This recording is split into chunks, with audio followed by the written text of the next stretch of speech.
MLA साहब से मेरी ये गुजारिश है कि वो यहाँ पे रिव्यू मीटिंग करें। करमाड़ी के अंदर, माहौर के अंदर, सारी जगह ऑफिसरान को बुला के और एक बार लोगों की बात भी सुने जो इनकी फाइलें रिजेक्ट की जा रही है बार बार। और क्योंकि एमएलए साहब भी एक अथॉरिटी हैं, वो देखें क्या मसला है, क्यों मतलब जवाब तो इंतजामिया दे। से मेरी ये गुजारिश है कि वो यहाँ पे रिव्यू मीटिंग करें। करमाड़ी के अंदर, माहौर के अंदर, सारी जगह ऑफिसरान को बुला के और एक बार लोगों की बात भी सुने जो इनकी फाइलें रिजेक्ट की जा रही है बार बार। और क्योंकि एमएलए साहब भी एक अथॉरिटी हैं, वो देखें क्या मसला है, क्यों मतलब जवाब तो इंतजामिया दे। से मेरी ये गुजारिश है कि वो यहाँ पे रिव्यू मीटिंग करें। करमाड़ी के अंदर, माहौर के अंदर, सारी जगह ऑफिसरान को बुला के और एक बार लोगों की बात भी सुने जो इनकी फाइलें रिजेक्ट की जा रही है बार बार।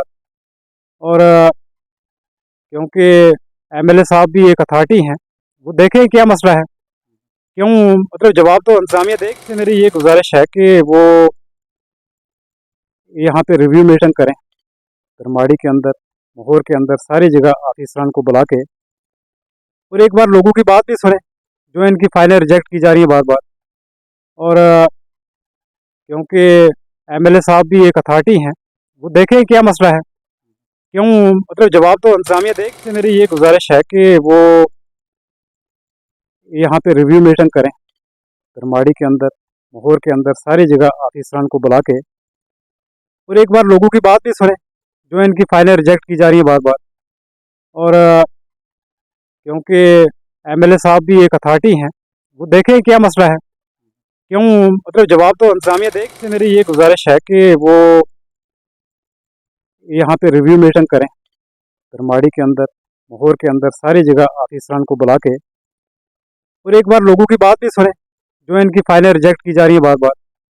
और क्योंकि एमएलए साहब भी एक अथॉरिटी हैं, वो देखें क्या मसला है, क्यों मतलब जवाब तो इंतजामिया दे। है कि हमारे जो एमएलए साहब हैं काफ़ी दौड़ धूप करते हैं, ये नहीं कि बहुत मेहनत कर रहे हैं। मैं जानता हूँ उनको पर्सनली और मेरी उनसे बड़ी करीबी ताल्लुकात है, दोस्ती भी थी हमारी, इलेक्शन से जीतने के पहले भी दोस्ती थी। तो मेरी ये गुजारिश रहेगी कि आप लोग असम्बली जो होने वाली है, असम्बली जो आपका सेशन जो लगने वाला है, उससे पहले पहले यहाँ पे रिव्यू मीटिंग करें, माहौर में करें, ताकि इन लोगों के जो काम है वो तेजी से आगे बढ़ पाए और इन लोगों को तरलीफ मिल मोहम्मद सके। रफीक हैं, ये कांग्रेस पार्टी के ब्लॉक प्रेसिडेंट है। थ्रू से इनसे बातचीत करेंगे क्या कुछ ये यानी कहना चाहते हैं। रफीक जी, क्या कुछ कहना चाहते हैं आप मीडिया के माध्यम से? एडमिनिस्ट्रेशन को क्या कुछ कहना चाहेंगे, सरकार को क्या कुछ कहना चाहते हैं? हालांकि एक लेटर जो है वो भी वायरल होता है निर्वामों को लेके, इस पे क्या कुछ कहेंगे? और डेली विजिट काफी परेशान है, उनको लेके क्या कुछ आप अपनी सरकार से कहना चाहते हैं? बहुत बहुत शुक्रिया करामत जी, आपका जम्मू न्यूज़ नेटवर्क जो आपका चैनल है इसका और आपके देखने वालों का। आज मैं हमारी जो सरकार है जम्मू कश्मीर में, एनसी कांग्रेस की, हम इनका शुक्रिया अदा करते हैं कि इन्होंने जो दरबार मूव किया, जो पुरानी रवायात थी वो बहाल की और भाजपा के ये काले कानून थे इनको मसलने का काम शुरू किया। जो इन्होंने दरबार मूव ख़त्म करके जम्मू के लोगों को नज़रअंदाज करके कश्मीर में रखा था, अब वो दरबार मूव होकर वो जम्मू में आएगा और जम्मू के लोगों की तरक्की के साथ ये जुड़ा हुआ काम है। जम्मू जो हमारा शहर है वीरान हो चुका था, अब जम्मू शहर भी, उसमें भी रौनक होगी, चहल पहल होगी, वहाँ लोगों के काम होंगे, रोजगार बढ़ेगा। लोगों का रोजगार बढ़ेगा, लोग जो है जम्मू शहर के उनका कारोबार बढ़ेगा और आने जाने वालों के जो है गाड़ी वालों के काम बढ़ेंगे, आमदोरफ्त के, दुकानदारों के।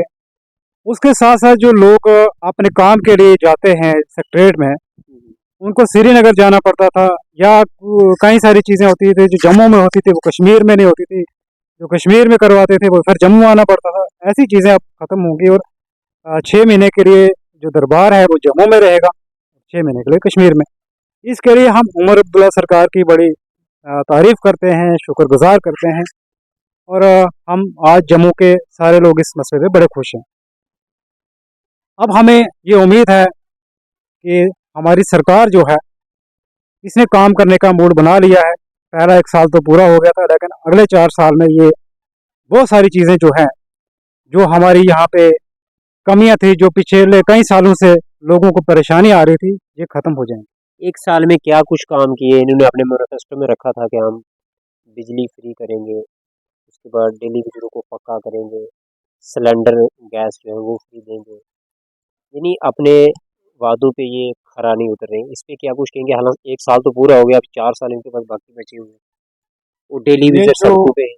ये जो पिछले कई सालों से यहाँ पे मरकजी हुकूमत ने, जो सेंटर में भाजपा की हुकूमत थी, उनके कंट्रोल में यहाँ एलजी थे, और इन लोगों ने यहाँ पे बड़े सारे कांटे बचा के रखे। एक फील्ड तैयार करना था सरकार को, उसमें 1 साल लगा। उसने अपनी तैयारियां करनी थी, उन्होंने देखने थे, अपने नए रास्ते तलाश करने थे, हमने किस तरफ चलना है और कैसे करना है। वो प्रोग्राम तैयार किए गए। अब सरकार आगे बड़ी तेजी से ये काम शुरू करेगी। मुझे लगता है कि ये दो इलेक्शन है, जो नगरोटा में और कश्मीर में, बडगाम वगैरह में, इनमें कुछ दिन मसरूफ होने के बावजूद भी काम होंगे, और उसके बाद जो काम है वो तेजी से शुरू होंगे। जो गैस का, जो सिलेंडर का जो इन्होंने वादा किया हुआ है, जो इन्होंने बिजली का किया हुआ है, जो दूसरी तीसरी चीज़ें हैं, मुझे लगता है कि ये सारी सरकार पूरी करेगी। और इसमें सबसे परेशानी ज़्यादा ये आ रही है कि सेंट्रल सरकार, सेंट्रल गवर्नमेंट, जो वहाँ से फंड्स रिलीज़ होने चाहिए थे, वो टाइमली रिलीज़ नहीं होते। तो पैसा तो सरकार के पास चाहिए, वो सेंटर का काम है देना। स्टेट में तो यहाँ इतना पैसा नहीं, और जो यहाँ से पैसा वो भी सेंटर में चला जाता है, वहाँ से वापस नहीं किया जाता जल्दी टाइम का। तो इस इशू को सॉल्व होने करवाने के लिए हमारे सीएम साहब लगे हैं, और ये जब हो जाएगा तो मुझे लगता है कि बहुत बेहतरीन काम होंगे यहाँ पे। डेली वेजरों का कब होगा?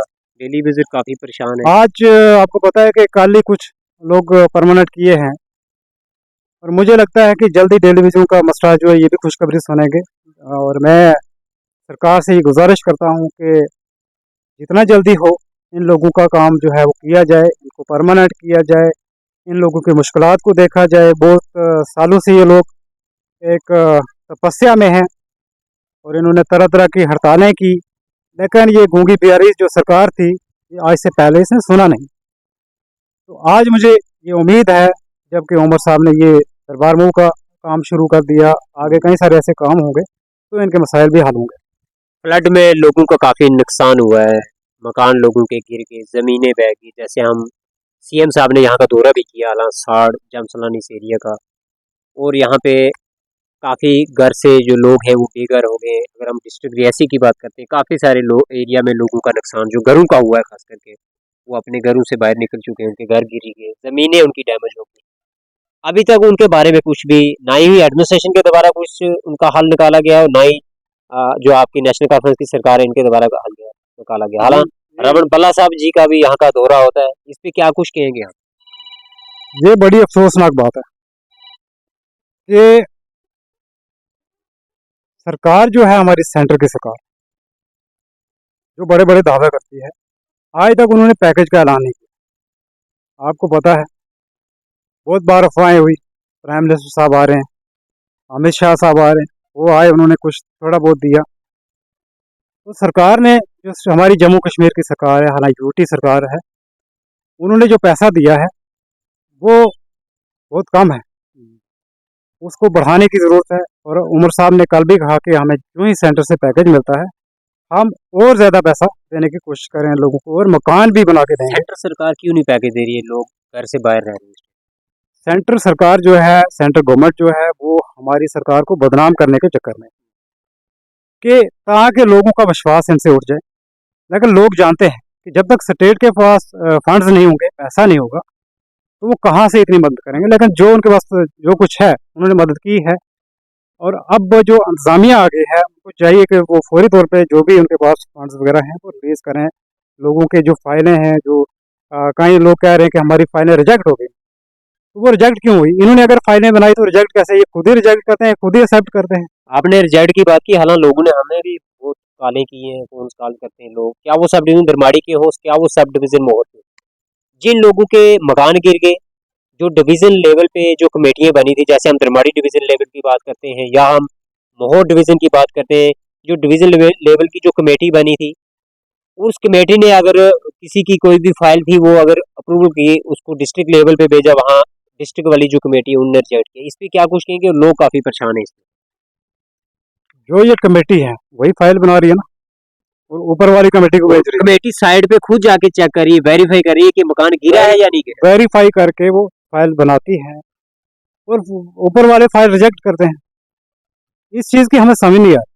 अगर वही लोग तो नहीं फाइल बना रहे, पब्लिक फाइल थोड़ी बनाती है, एडमिनिस्ट्रेशन बना रही है। इंतजामिया ही फाइल बनाती है, वही ऊपर भेजते हैं और वही वहीं से रिजेक्ट करते हैं। ये उन्हीं की जिम्मेवारी है, वो ठीक भी करें और वो रिजेक्ट क्या भी करें। लगता है रिजेक्ट करने का जो कारण है वो क्या? या तो पैसा नहीं देना चाहते इन लोगों को, अगर जिनका डला है 3,000 4,000 ये डला हुआ है, इसमें मकान बन कारण सकता है। कारण यही है, बहुत सारे यहाँ पे काली भेड़े हैं जो नहीं चाहते कि पब्लिक को फायदा हो।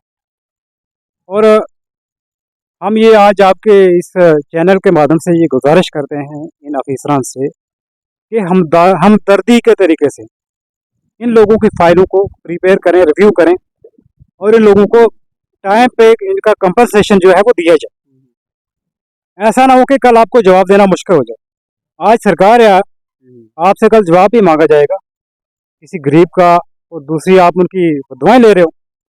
तो वक्त से पहले इन लोगों की फाइल कंप्लीट करें और इनको, ताकि पैसा लैप्स ना हो, वो इनको मिल जाए।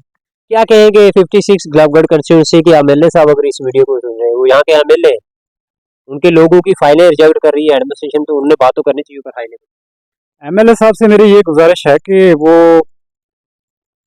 यहाँ पे रिव्यू मीटिंग करें, धर्माड़ी के अंदर, मोहर के अंदर, सारी जगह ऑफिसरान को बुला के और एक बार लोगों की बात भी सुने जो इनकी फाइलें रिजेक्ट की जा रही है बार बार।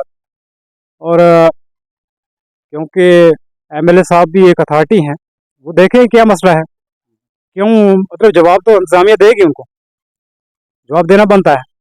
जब एमएलए साहब को ये जवाब देंगे सबको पता चल जाएगा। पब्लिक को तो वो बताते हैं कि नहीं कुछ भी, कि रिजेक्ट क्यों हुई, कारण क्या है, कुछ नहीं। इसलिए वो जो पब्लिक की चीज़ें हैं, पब्लिक के साथ वो इंतजामिया के लोग शेयर नहीं करते, तो वो खाली इतना ही जानते हैं कि हमारी फाइलें रिजेक्ट हुई।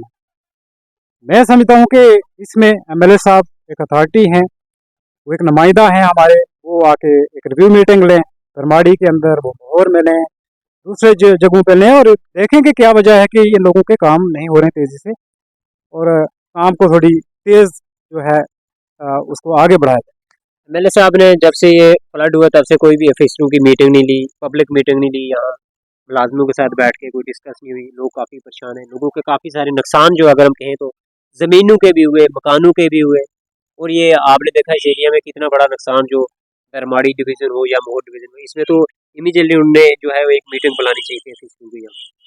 वही मेरा कहना है कि हमारे जो एमएलए साहब हैं काफ़ी दौड़ धूप करते हैं, ये नहीं कि बहुत मेहनत कर रहे हैं। मैं जानता हूँ उनको पर्सनली और मेरी उनसे बड़ी करीबी ताल्लुकात है, दोस्ती भी थी हमारी, इलेक्शन से जीतने के पहले भी दोस्ती थी। तो मेरी ये गुजारिश रहेगी कि आप लोग असम्बली जो होने वाली है, असम्बली जो आपका सेशन जो लगने वाला है, उससे पहले पहले यहाँ पे रिव्यू मीटिंग करें, मोहर में करें, ताकि इन लोगों के जो काम है वो तेज़ी से आगे बढ़ पाएँ और इन लोगों को तरलीफ मिल सके। मोहम्मद रफीक जी से, और ये कांग्रेस के ब्लॉक प्रेसिडेंट भी है थुरू से, इनसे जो हमने बातचीत की है वो आप तक पहुंचाने की कोशिश की। और मैं लोगों से ये गुजारिश करूंगा कि इस वीडियो को जो है आप ज़्यादा से ज़्यादा शेयर करें, ताकि ये वीडियो जो है उमर साहब जो है वहां तक पहुंच सके, एलजी इंतजामिया तक पहुंच सके और डिस्ट्रिक्ट एडमिनिस्ट्रेशन जो रियासी है वहां तक पहुंच सके। आप बने हमारे चैनल से, मुझे शुक्रिया।